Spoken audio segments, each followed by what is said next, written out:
अर्जुन बोलते, how strange is that we have set our mind to perform this great sin with horrifying consequences, driven by the desire for kingly pleasures.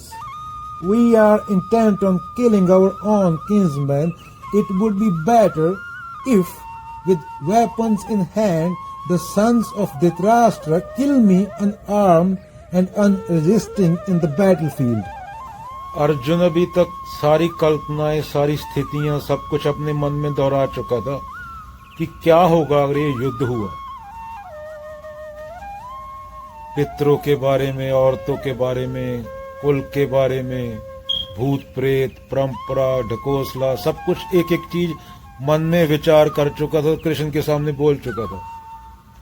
उसके शब्द खत्म होने को आए थे, पर वो अपनी वीकनेस पे नहीं गया था अभी तक।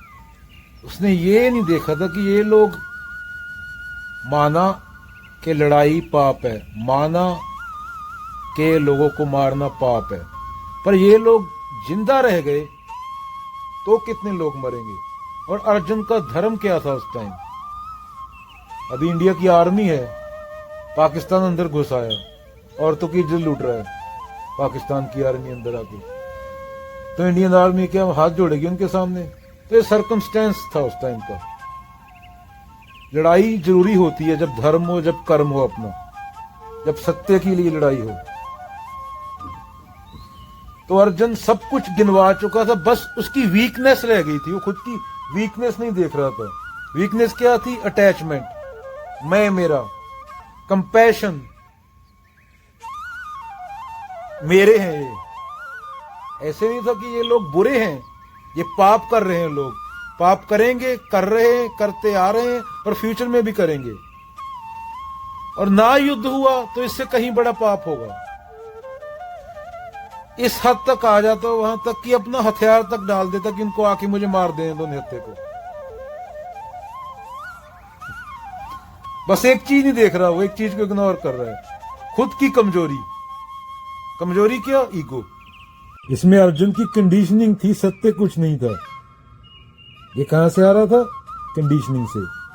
जिड्डू बोलते हैं, you can repeat what others have said most beautifully, explain marvelously what others have propounded, but in essence deeply we are second or third hand human beings and intellectually we repeat. Arjun repeat कर रहा था ना जो चीजें उसने सीखी हुई थी, रट्टा मारी हुई थी। हम सब रट्टा लगाते हैं ना, सेकंड हैंड पीपल ऐसे ही बोलते हैं, ट्रुथ इज पाथलेस लैंड। और हमारी तो हर हरकत यहाँ तक फिल्मों से प्रभावित होती है, and we don't even know. अगर अवेयर हो तो नो हो, इसलिए हमसे कोई भी कुछ भी करवा लेता है। कोई पॉलिटिशियन, कोई जी टीवी वाला, कोई न्यूज चैनल वाला कुछ ही बोल देता है, हम उसको मानने लगते हैं। एक हिंदू का चैनल, एक मुसलमान का चैनल है। जैसे अमेरिका में एक डेमोक्रेटिक चैनल है, एक रिपब्लिकन चैनल है, फॉक्स न्यूज रिपब्लिकन है, और दूसरा डेमोक्रेट है, CNN। तो डेमोक्रेट वाले CNN सुनेंगे, रिपब्लिकन वाले फॉक्स न्यूज सुनेंगे, क्योंकि दूसरा बदल के सुनेंगे। अपनी जिस चीज को हम पसंद करता है उसकी बुराई सुनेंगे, तो फिर दूसरी चीज के बारे में सोचना पड़ेगा, निरपेक्ष होकर सोचना पड़ेगा।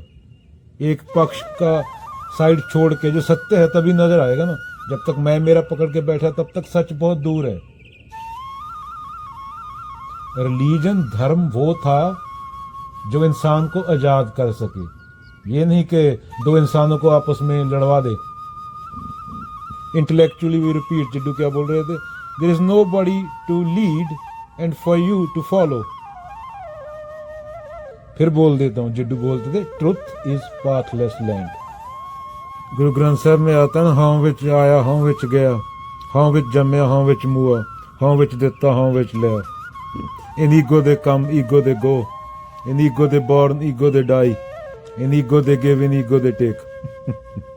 पर जहाँ पे ईगो आ गई वहां पे ना कोई लंगर का फायदा है, ना कोई पंखा लगवाने का फायदा है। जब कर्ता भाव है तो वहां पुण्य है नहीं, चाहे सब कुछ दान कर दो। क्योंकि दान करने वाला जो है वही समस्या है।